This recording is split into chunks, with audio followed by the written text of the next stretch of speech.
Kleti, ki poeziji se razdajo in breme ljudstva voljni so nositi, resnično Rim vseh tvojih moč poznajo.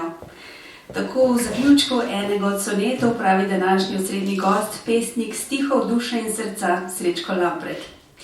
Doma iz Vozenice pod Pohorjem, kjer je svoj pečat nekoč pustil tudi škof Slomšek.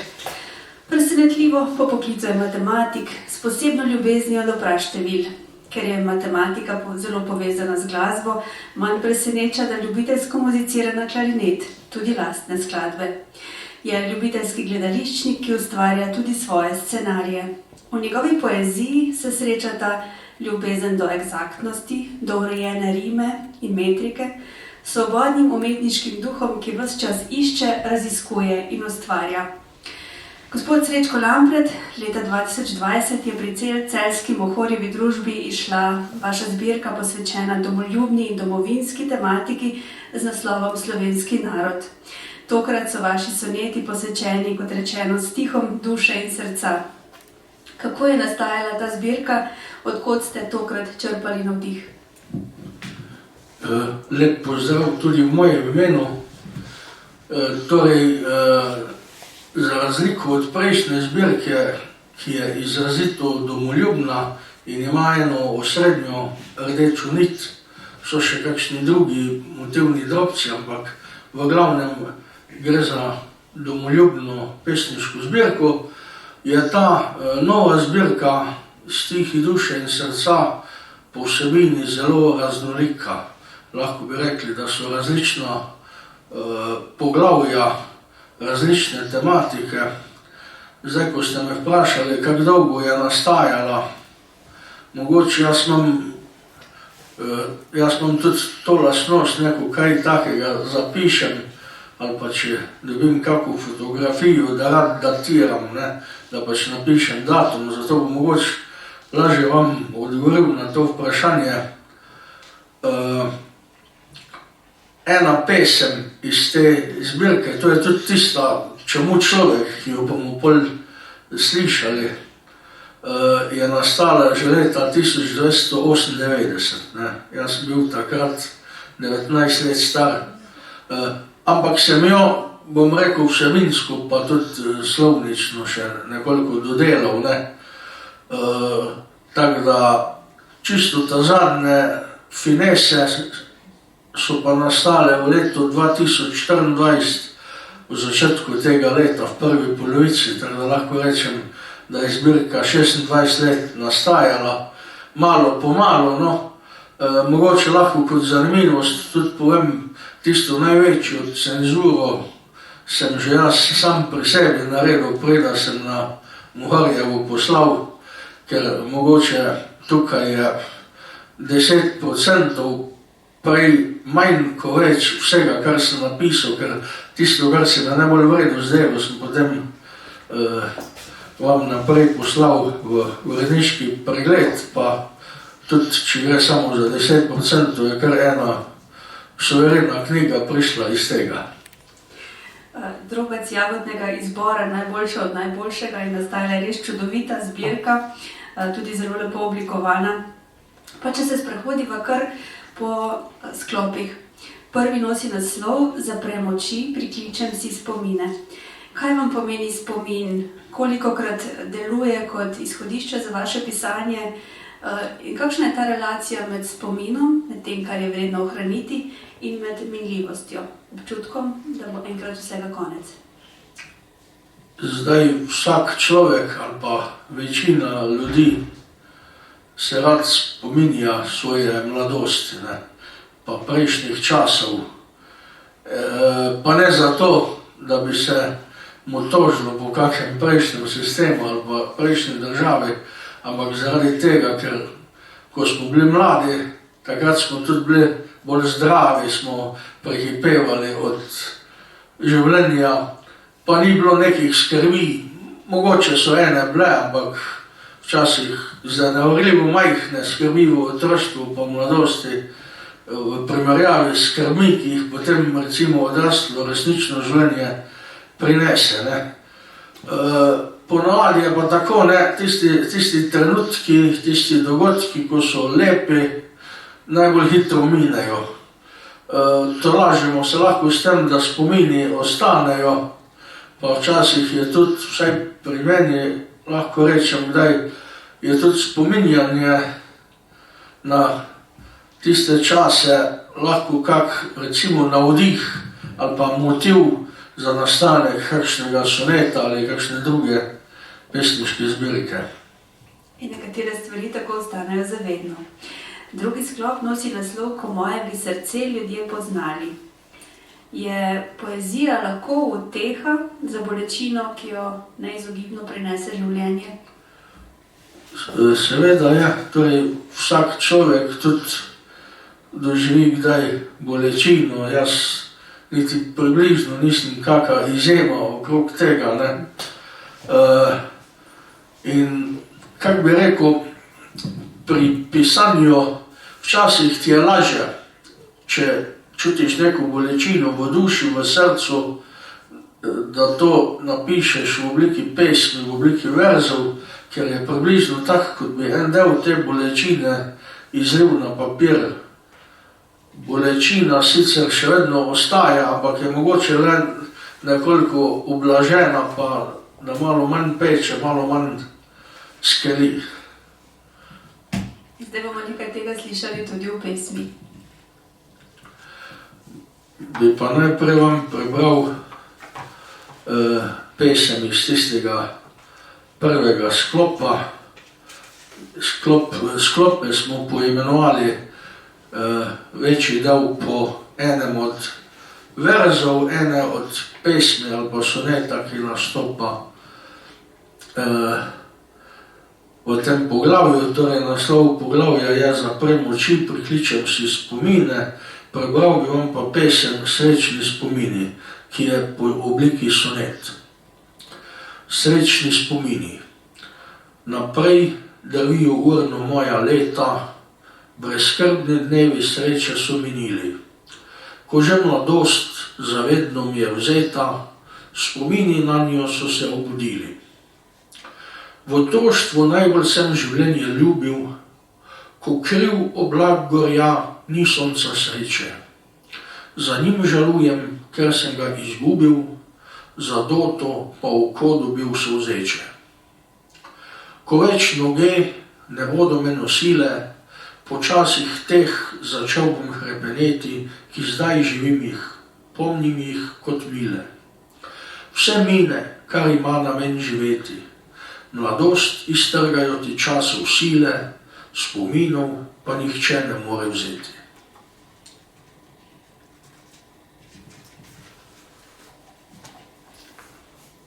Iz poglavja Ko moje bi srce ljudje poznali, bi vam pa prebral pesem, ki nosi naslov Kaj mi treba je pisati.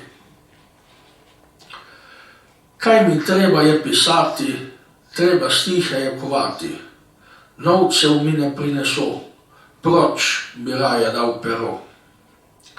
A če duša je trpeča, v srcu rana pa boleča, treba je iskati lek, ki življenju vrne tek. Poezija je zdravilo in najboljše poživilo. Rane celi mi srca in razveseli duha. Hvala lepa. Naslednji sklop se pa dotakne tega, kar ste povedali že malo prej, vaše prejšnje pesniške zbirke, ki je v celoti nosila naslov Slovenski narod. Ta sklop pa nosi spet temu soroden naslov Le tebe, domovina, znam ljubiti.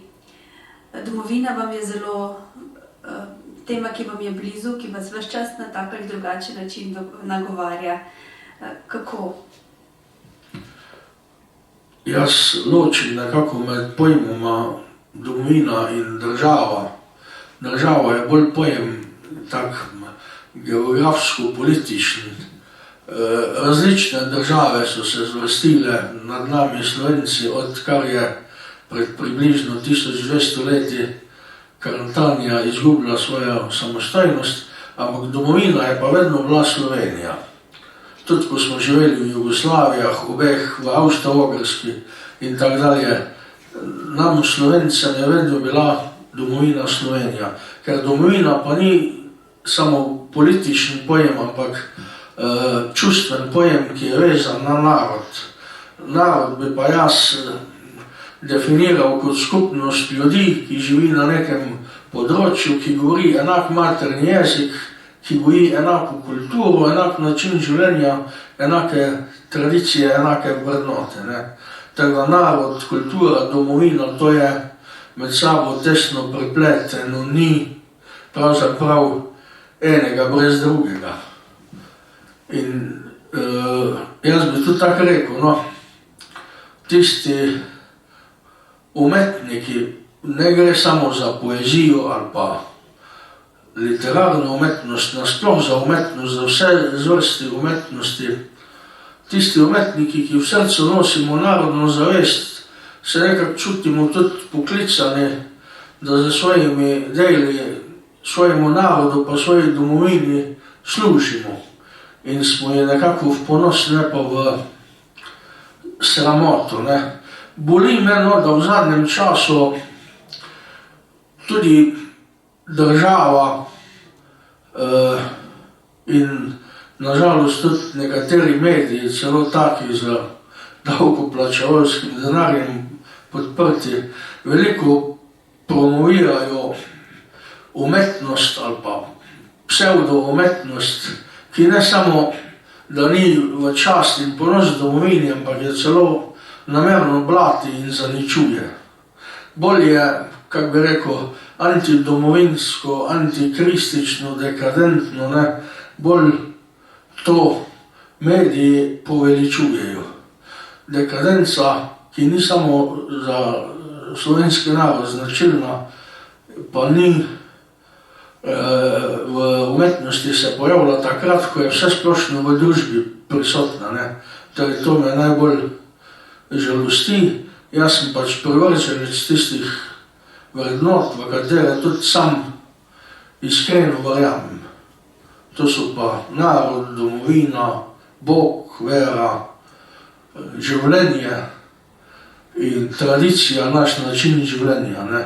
In če bo tako daleč prišlo, da bo enkrat 95% umetnikov drugačnih, bom pač jaz ponosen, da ostalim 5% pripada.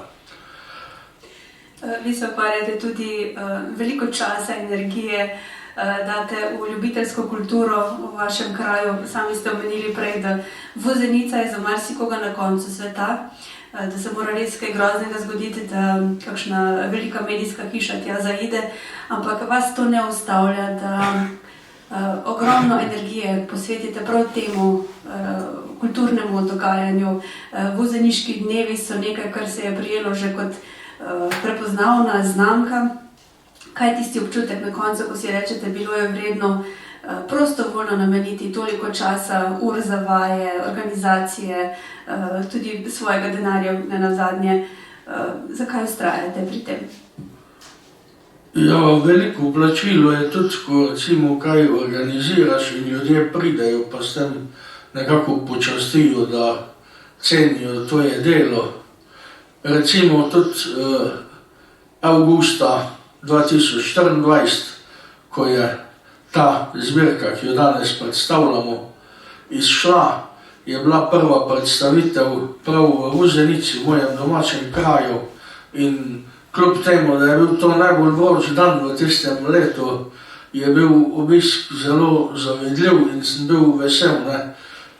Mi smo drugače kot kraj, kot občina, med manjšimi v Sloveniji, ampak po kulturi in zgodovini smo pa zelo visoko, imamo bogato zgodovino in tudi kulturo. 6 let od 1838 do 1944 je tudi blaženi škof Slomšek, takrat še kot nadžupnik in šolski nadzornik služboval v Vuzenici in največ svojih literarnih del je ravno kot župnik v Vuzenici napisal, med drugim tudi Blažej Nežica v nedeljski šoli, ki je prvi slovenski pedagoški učbenik, prvi pedagoški učbenik v slovenskem jeziku napisan nasploh. Zdaj to ni čisto pedagoško, ampak je pa namenjeno temu, da se vsi skupaj spomnimo, kaj je v življenju res dragoceno. Pa vas povabim, da nam preberete še eno pesem. Pa bi recimo, najprej bi vam prebral sonet Le tebe, domovina, znam ljubiti, potem pa še eno pesem, ki pa govori o mojem domačem kraju. Slovenska domovina. Kako je tuja danes ta beseda, ki se nam domovina imenuje. Brez nje je rod kot brez pastirja čreda, kot dete, ki ga mati ne varuje. Da narod so slovenski ohranili in da nam domovina je obstala, stoletja so junaki se borili, ki sveta jih zavest naprej je gnala. Komur Slovenija je le država, komur je zgolj dežela, kjer prebiva, srce mu kamenje iz slame glava. Vrednota zanj pa je neprecenljiva, ki jo s ponosom kliče očetnjava. Ljubezen večna je in neminljiva.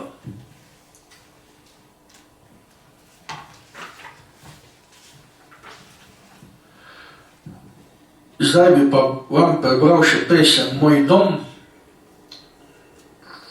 Tako kot imam rad mojo domovino Slovenijo, imam rad tudi moj kraj Vuzenica.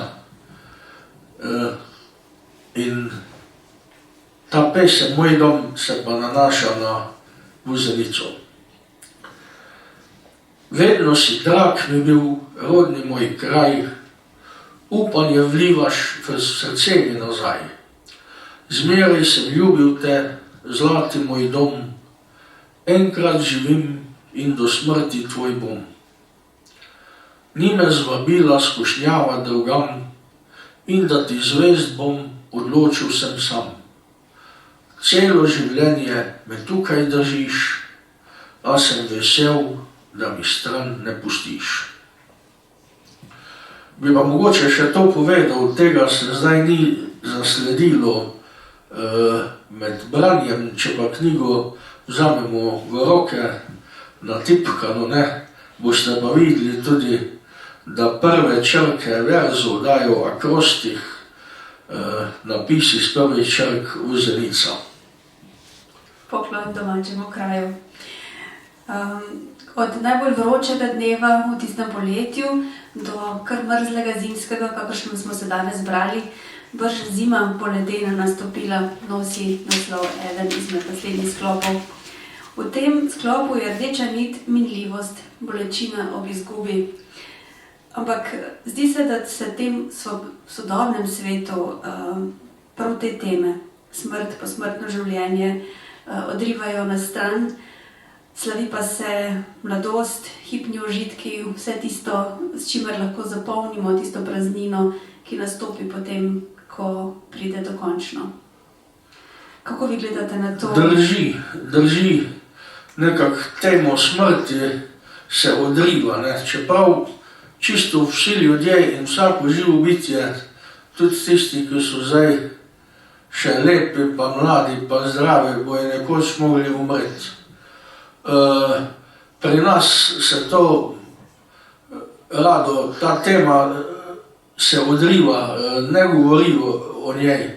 Tudi če pogledamo pogrebe, nekako vse po hitrem postopku danes poteka, da se včasih niti ne moreš posloviti od kakega znanca ali pa kaj, Po drugi strani se pa močno slavi tudi kult telesa, Imamo določene tudi limonade pa rumene časopise, kjer se mladi fantje pa mlada dekleta razgaljajo, ni pa nobene vsebine, Ampak tudi kult telo je umrljivo vsako, In gojenje kulta telesa je na nek način tudi gojenje kulta smrti, Jaz verjamem, da človek ni samo telo, da je tudi duša, ki živi naprej, potem, ko človek umre. Pa tudi, če je v svojem življenju nekaj ustvaril, ko on umre, njegova dela ostanejo. En tak primer je mogoče tudi knjiga, ki jo pesnik zapusti za sabo, tudi ko njega že dolgo več ne bo. Ja, in v to smer gre tudi naslednji sklop, ki nosi naslov In smrt ne bo mu konca pomenila, kakor ste omenili, nekatere stvari ostanejo zavedno. Ta sklop zaznamuje vera v presežno, kar ste tudi že omenili, osebna vera, duhovna poezija. Je lahko pesem tudi molitev? Vsekakor. Torej, ta sklop vsebuje pa predvsem pesmi, nekaj tudi svetopisemske motivi, kaj drugo pa gre za tipično krščansko duhovno tematiko, ker tako kot sem že prej rekel, smisel tega je bistvo človeka in njegova duša. Človekov značaj ne določa njegovo telo, ampak njegov njegov duh in njegova duša. In bistvo vere je, da verjamemo, da ko bomo umrli, bo umrlo samo naše telo. Naša duša bo pa živela naprej in bomo nastopili neko novo obliko življenja. Kaka bomo videli takrat, bo pa zagotovo drugačna od te, že zato, ker ta je umrljiva. Drugače pa, ko ste vprašali, če je lahko pesem molitev, seveda, če gledamo recimo psalme iz svetega pisma, so pesmi in molitve hkrati. Imam tudi recimo en star molitvenik doma, zelo staro, ampak ni latinski ali pa nemški, v slovenskem jeziku napisan, več kot pol tistega vsebine so cerkvene pesmi in na začetku piše: dvakrat moli, kdor pobožno poje. Pa spomnil sem se tudi na isti dan, ko pa prejšnja moja zbirka Slovenski narod, to je bilo avgusta 2020, je ravno tak pri Muharjevi izšla od Capudra, Andreja Capudra, zbirka Duhovni sonetov. Sem imel priliko, nisem cele knjige pa bral, enih par, lahko na njo gledamo kot na poezijo, kot na sonete ali pa kot na molitev. On je bil tudi minister za kulturo v tistih časih, ko se je še malo drugače gledalo na to, ko pa žal danes. Izvolite, preberite nam še kakšno pesem.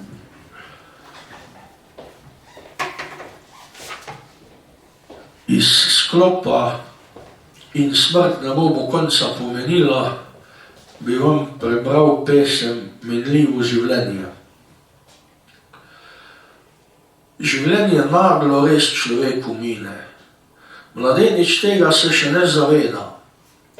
Pred koncem strah na plano še ne rine in kot da večna je bodočnost gleda. Ko mimo čas otroče je mladosti, spozna pa, da jesen se približuje. Zaveda zdaj usode se bridkosti in da začeto se nekje končuje.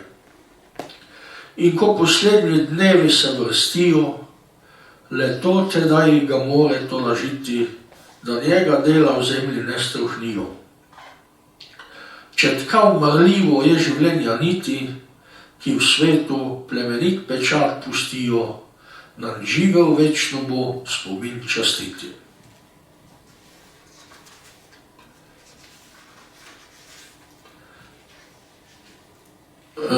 Oziroma sem narobe prepovedal, to je bila pesem iz sklopa Brzima bo ledena nastopila, ki govori o minljivosti, iz sklopa In smrt ne bo mu konca pomenila, ki tudi opisuje vero v osebno življenje, bi vam pa zdaj prebral pesem Čemu človek? Tisto, ki sem že prej na začetku omenil. Čemu človek? Je roka, da lahko z njo človek dela. Je vlak, da z njim se v daljni kraj potuje. Je peč, da hišo bi ljudem ogrela, je čevelj, da na nogo se obuje. Je človek, da besede so zastale in vsakega odgovora nam zmanjka. Vse znanosti so tukaj se končale, sveta največjim umom je uganka. Le vera nam lahko odgovor nudi. Je človek, da doseže odrešenje. Telo zaspimo grešno v zemlje grudi in duša v novo se rodi življenje. No, naslednji sklop je pa poklon zgodbam, pripovedni poeziji, ki ima v slovenski tradiciji velikih imen. Recimo spomnimo samo na Prešernovo Turjaško Rozamunda in mnoge druge. Kje vi črpate motive za to vrstno poezijo, ki jih opesnite? Torej, še vedno približno 80% celotne zbirke je še vedno lirične ali osebno izpovedne. Je pa en del, in to je ravno to 6. poglavje od 8, o katerem zdaj govorimo, pripoved, pesem, verzih je postala, je pa epične in pripovedne narave. Ne? Res je, tako ste sami rekli, v preteklosti je bilo več tega. Danes je redko kdo še za to sploh odloči, za pripovedno poezijo. Že nasploh za te urejene verze, rimometriko, se jih manj odloči, za epiko oziroma pripovedno poezijo pa še manj. Ne? Čeprav recimo v ljudskih pesmih, malo jih tudi poznam, ne?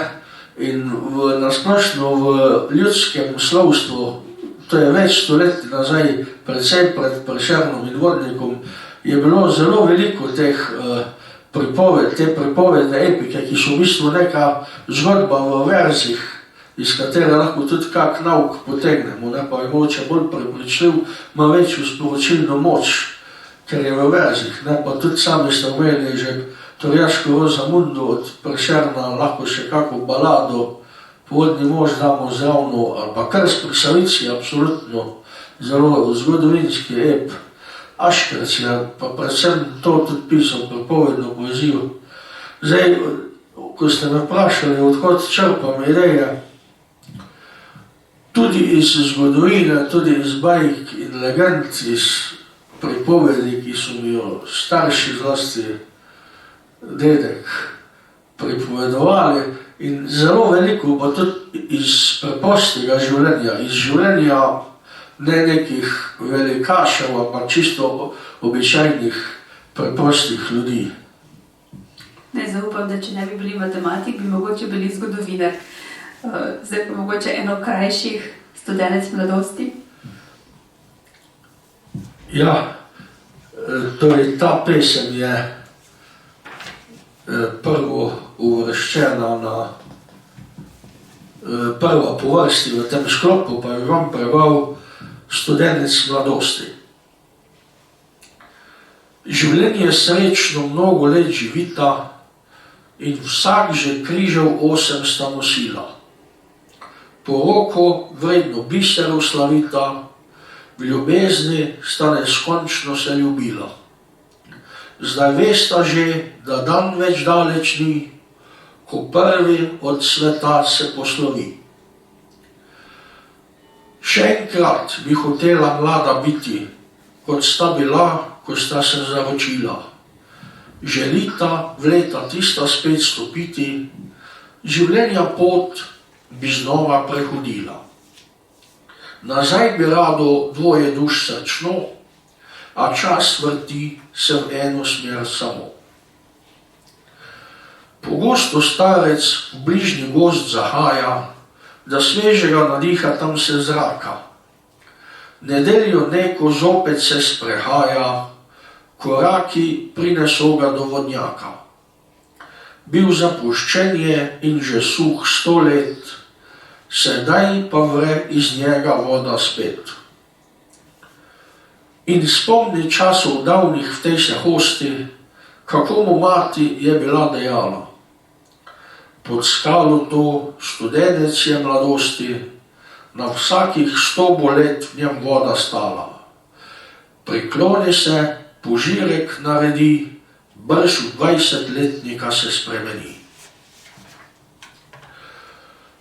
Sam sebi ne verjame in se čudi. Na koži nima gube več nobene, obraz je mlad in preurejeni udi, lase kot nekdaj spet ima rumene. Bolezni vsake, rešen je okol, presrečen stekel je takoj domov. Doma ga žena komaj je spoznala, bil tak pred 60 leti. Pomaga ji, da s postelje je vstala in skupaj v gozd začela sta hiteti. Mladenič ves vesel po hribu gre, a starko komaj nesejo nogi.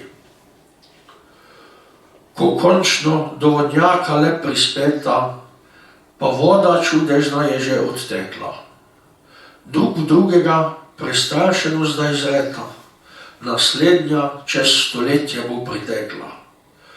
Potrta se odpravita nazaj, mladenič vpije pa, moj Bog, zakaj? In kmalu starkine oči zaspijo, na svetu ni treba več trpeti. A misli vdovca mladega morijo, ki dolgo še primoran bo živeti.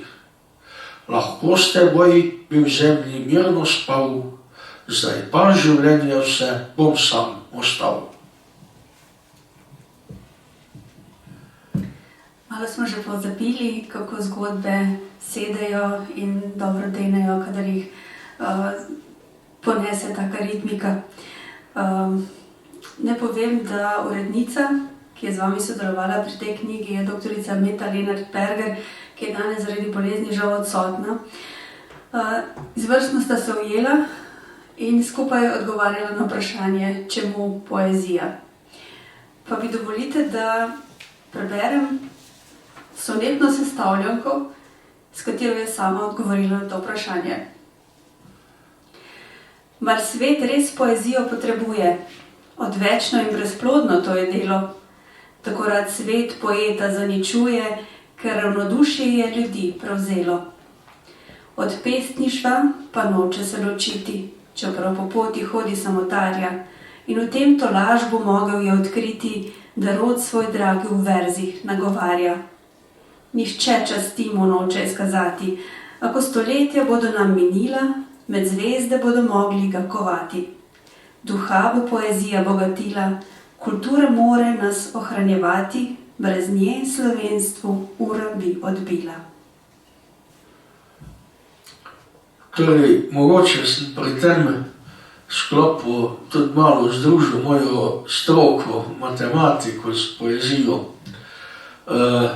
V knjigi tisti, ki jo bodo kupili, tam je tudi priloženo navodilo, kako je treba to brati, ne. Lahko pa povem približno, zakaj se gre. Torej, sonet je sestavljen iz 14 verzov, laški 11-terec, ki so razporejeni v 2 4-vrstični in 2 3-vrstični kitici. Torej, jaz sem pa napisal 6 različnih variant, 6 različnih možnosti za prvi vers, potem 6 različnih različic za drugi vers, 6 različnih različic za tretji vers in tako dalje. Na koncu 6 različnih različic za 14. vers. In bralec si lahko iz vsake skupine zbere poljubnega od 6 verzov, lahko tudi kocko meče, ki ima točno 6 pik, da bo videl, da če je zadeva res naključna, da še vedno deluje, ne. In ima 6 možnosti za prvi vers, 6 za drugega, 6 za tretjega in tako dalje, 6 za zadnji 14. vers. Skup je potem 6 na 14. potenco verzov, 6 na 14. potenco različnih sonetov, je možno iz tega sestaviti v taki obliki, potenčni zapisani se ne sliši tako veliko, ampak ko to zračunamo, točna številka v knjigi zapisana, pa pride 78 milijard, nekaj milijonov, nekaj tisoč, nekaj sonetov. To se pravi, približno 80 milijard različnih sonetov je na tak način možno sestaviti. Recimo za vsakega prebivalca Zemlje 10 ali pa za vsakega prebivalca Slovenije približno 40 tisoč. Zdaj smo vsi zadrževali dih za to zadnjo matematično piko pod tole sonetno sestavljanko. Srečko Lampret, vi ste pesnik, ki ne popušča pri obliki. Sonet je striktna forma, pri kateri se točno ve, kaj se zahteva, kakšna je oblika, kakšna je stopica in tako naprej. Kdo so bili vaši pesniški modeli in pravzaprav kako gledate na pesništvo na splošno, ko je pa zdaj v bistvu vsak vers že kar pesem? Ja, jaz imam rad to klasično literaturo. Mogoče za tisto prej, ko ste omenili, ko smo govorili o sonetni sestavljanki, tam mi ni bilo znano, da bi kdo drug v Sloveniji ali pa v svetu nekaj takega naredil. Sem mnogo zadevo nekako na novo poimenovati in si jo zato poimenoval sonetna sestavljanka. Sestavljanka zato, ker bralec lahko sam sestavi, sonetna pa zato, ker vsakem pomeru ven dobimo sonet. Drugače pa vedno sem rajši imel te klasične pesnike, Prešerna absolutno na prvem mestu, ker mislim, da je tudi najboljši. Tudi estetska zunanja podoba, če ima pesem urejeno metriko, rimu, vers, me bolj privlači. Mogoče večjo izrazno moč, bolj estetska je, pa tudi za uho lepše zveni, je bolj poslušljiva. Ta glavna je pa še vedno vsebina, to pa ja. Ampak bom rekel, Prešern mi je v tem smislu blizu, ker sem mogoče tudi sam v svojem osebnem življenju določene podobne bolečine čutil kot on. Se mi zdi, da šele takrat sem ga prav v tem smislu spoznal. Zelo spoštujem tudi Gregorčiča, imam eno Moharjevo knjigo doma iz leta 1912 ali 14, en od ponatisov njegovih poezij, ki je išla pri Moharjevi v danes nepredstavljivi nakladi. Takrat so ljudje še brali, ko ni bilo interneta, pa niti televizije, ne pa radijev. Gregorčič mi je tudi zelo pri srcu. Jenko, kot velik domoljubni pesnik, avtor prvotne naše himne, naprej Zastava slave, ki je danes himna Slovenske vojske. Pa še mogoče kak Aškrc, ker je tisto pripovedno poezijo pisal. Tudi Vodnik je bil za svoj čas nek napredek. Absolutno Prešern je pa na prvem mestu in se mi je zdelo vredno, da bi pa njemu tudi en sonetni venec posvetil. Ta je na zadnjem mestu v zbirki, kot da je pač na nek način bolj slovesno zaključi. In sem napisal tudi po zunanji obliki, po zunanji formi točno tak sonetni venec, kot ga je napisal Prešern. Torej, naslov sem dal poetu v spomin, ta poet, na katerega se nanaša seveda Prešern. In tudi tukaj, vsak zaključni vers predhodnega soneta se ponovi kot prvi vers naslednjega. Zadnji vers v prvem sonetu je prvi vers v drugem, zadnji vers v drugem, prvi vers v tretjem in tako dalje. Vsi prvi verzi skup pa potem dajo nov sonet, magistralni sonet, ki ima pa akrostih napis iz prvih črk, ki se glasi France Prešern. Poklon bližajočemu se prazniku, tudi če smo včasih mačevkovski do kulture oziroma do umetnosti, da izgubimo malo izpred oči, kaj to v resnici je, pa moramo povedati, da smo edini narod, ki ima državni praznik posvečen pesniku. Pa v tej luči zaključiva še zadnji poklon na to temo. Ja, žal pač Prešeren za časa svojega življenja niti približno ni bil deležen tolike časti, ko bi si jo zaslužil. Se je kot pesnik res šele po smrti rodil. Hvala lepa, Srečko Lampret, za tale pogovor, za vse te pesmi, za to, da ste nas spomnili, zakaj je tako pomembno, da včasih skozi besede pride tudi matematični duh, ki človeku vtisne pomen še malo globlje. Veliko navdiha še naprej, za danes pa hvala lepa. Hvala lepa tudi vam in hvala tudi Celjski Muharjevi družbi, da je to lepo knjigo natisnila.